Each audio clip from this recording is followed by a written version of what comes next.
Her telden bir demet tecrübelerim kanalına hoş geldiniz. Söz verdiğim gibi orkideleri yerinde gösteriyorum bir kısmını. Camın önüne koydum. Bu koyduğumuz yer özellikle öğlen ışığını tam almaması gerekiyor. Orkideler sabah ışığını ve akşam ışığını sever, aydınlığı sever.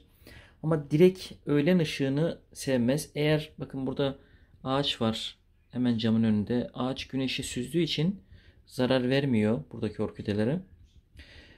Orkidelerin saksısının şeffaf olmasının sebebi köklerinin güneş ışığından yararlanması içindir. Onun için dış saksı kullanımı çok sağlıklı değildir. Ben tavsiye etmiyorum. Orkidelerde sulama çok önemlidir. Sulamanın nasıl anlayacağımızı köklerine bakaraktan anlarız. Bakın ben yeni suladım. Kökleri yeşil. Kökleri yeşilse orkide sulamaya ihtiyaç yoktur. Düzenli sulamaya dikkat etmek gerekiyor. Köklerini kontrol etmek gerekiyor. Orkideler her zaman çiçekli olmuyor tabii ki. Çiçeklerini döktüğü zaman da bakımlarına devam etmek gerekiyor. Şöyle göstereyim. Burada çiçeksiz bir orkidem var. Evet. Bakın çiçeksiz bir orkidenin sağlıklı olup olmadığını nereden anlarız? Orkide 3 türlü gelişimini gösterir. Birincisi çiçek dalı çıkartması ve çiçeğini açmasıdır. İkincisi yaprak sayılarını arttırmasıdır. Üçüncüsü de köklerini arttırmasıdır.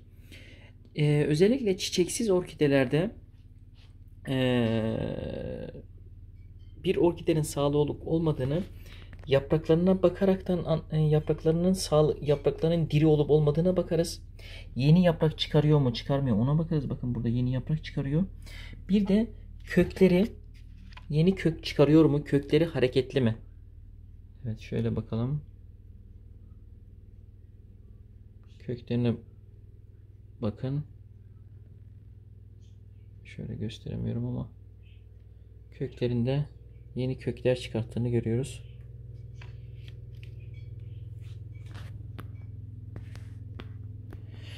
Sulamalarına dikkat etmek gerekiyor. Düzenli sulamak gerekiyor. Özellikle çiçekli orkideler. Eğer düzenli sulamazsanız, sulamayı takip etmezseniz hemen çiçeklerini dökmeye başlıyor. Bunun sebebi orkide şöyle düşünüyor. Artık su gelmeyecek. Ben çiçeklerime değil, yapraklarıma ve gövdeme enerjimi harcayayım diye çiçeklerini yavaş yavaş dökmeye başlıyor. Çiçekli olduğu zaman özellikle sulamaya çok dikkat etmek gerekiyor. Düzenli sulamak gerekiyor. Orkide çok fazla suyu sevmez ama ihtiyacı olduğunda sulamak gerekiyor.